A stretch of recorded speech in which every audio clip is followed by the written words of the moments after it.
Yay! Here we are. I wanted to do another video and just like give you guys some details and get a ton of questions like from clients and stuff, like what's going on, when are you opening. The answer is like hopefully in the fall, but honestly we haven't started any work. All of this has been permitting, trying to get permits, researching permits, because we're finding that we're required to have like this crazy ventilation system that I know personally, like a bunch of places, doggy daycares and kennels in town don't have those. And I looked up their permits and I'm like, why?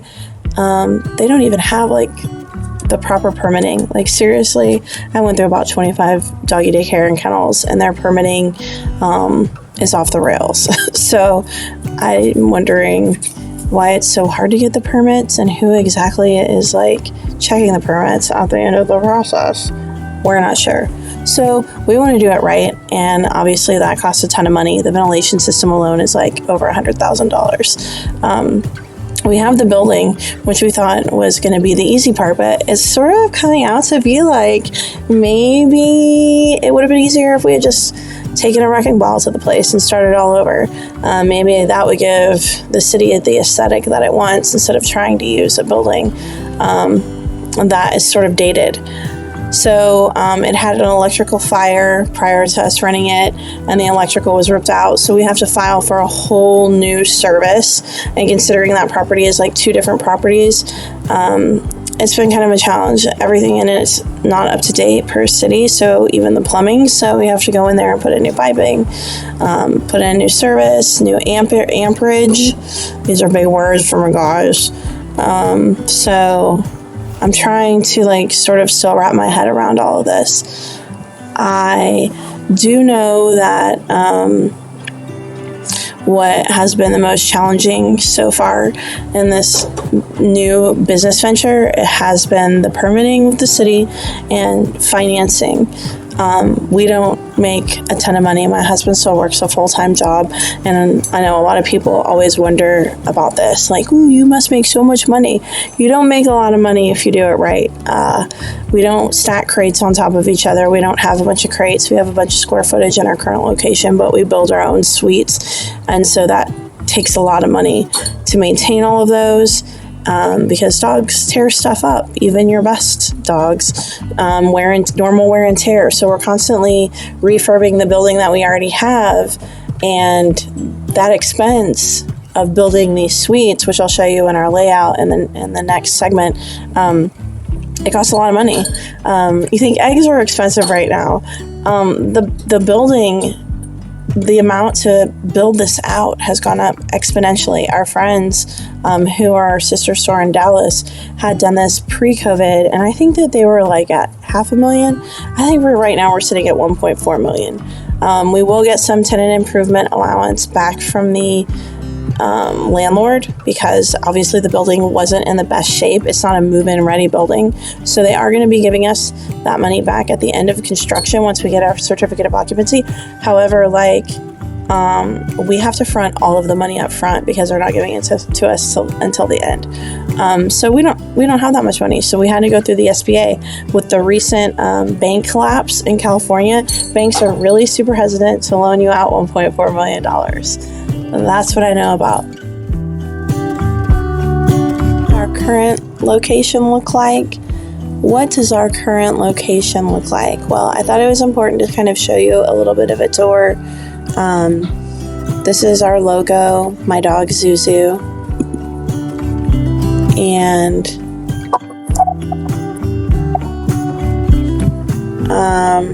this is our office. These are our white picket fenced areas. We have open at the top, so we have to hand build all of these in the new location. Our villas are over here. They're just a smaller dog area right now that I designed, so it's usually maximum 2 or 3 smaller dogs. These are my dogs that I put in there for the video, so boom, here they come. They're so cute. And then we go into the indoor play area, which is right here. We retrofitted this, so it's going to be cool to have an indoor play area. attached to the outdoor play areas, because now we have to take these little guys all the way through the building outside and then bring them back through the entire kennel to get them up here. And there's only one room, indoor play area now. These are the little guys and the medium guys that we have. This is where we keep them. And these are our bigger guys back here. They have the chandeliers as well. We just put those in. Brightened up the place a lot. It had old fluorescent lighting. And they're pretty big spaces, but the spaces at the new location will be a little bit bigger. Here are our outdoor spaces. They're pretty large. And that's for our new location. Like I said, this building is so much bigger, so we had a lot more space to spread out. Basically, this is your parking. As you come in closer, you can see that we're going to have an area here that you walk through, and an area here. This will be for daycare, since they're just a lot quicker with their drop-offs, and boarding needs a little bit more time, so we have them coming in over here. It's kind of good to separate them. We have this small outdoor play area out here, and it's really small, but it's just for the old guys that we didn't want them to walk too far. We wanted them to have it easy, and these villas are perfect for older, smaller dogs. We have a nice staff transition area. There will be a door here. And then we have a grooming area, and these are all of our suites. Now we have family size, we have regular size, and the regular size are about 5x5, which are much bigger than what we have now. And there's a lot of them. We have this small dog indoor play, which will fold out into the small dog outdoor play. And then as you come over to the next building, these two buildings are connected by this one door right here. They'll have like a washer and dryer. They'll have some sinks. This is the stairs that go up to the next level. That's like 2,000 square feet. We'll have big dog villas. We'll have a family size, some family size for those larger dogs over here. And then they have their own indoor play area, which will also go out to the outdoor play area. And the indoor and the outdoor people will be able, or the small dog and the big dog people will be able to communicate in case they need help or something's happening. There'll be a gate here so they can go to each side. Now these are the stairs we're going to have to put in. They're sort of a circular stair style, so it's much easier than these really steep ones that are already currently in there.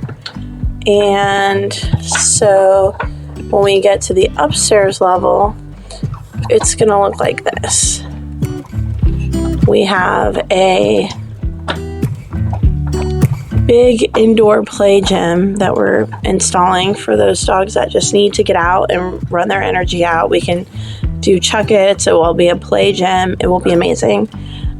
We also have a larger break room up here, some office space, a restroom with a shower. Just because with our Texas weather lately, there have been a lot of times we've needed to stay the night when we lose electricity and stuff like that. So this will offer some space just for the staff to be able to chill out. So that is basically it for our plans. Let me know if you see anything that you would add or any kind of questions or comments that you may have in our comment section. All right, that is it for us. On our next video, we'll give you an update on how everything is going and where we're at. Asbestos, we had an asbestos test, how we're looking there, and how Nooney's feeling. She's feeling a little tired and she's ready to stop recording. So bye folks, bye bye.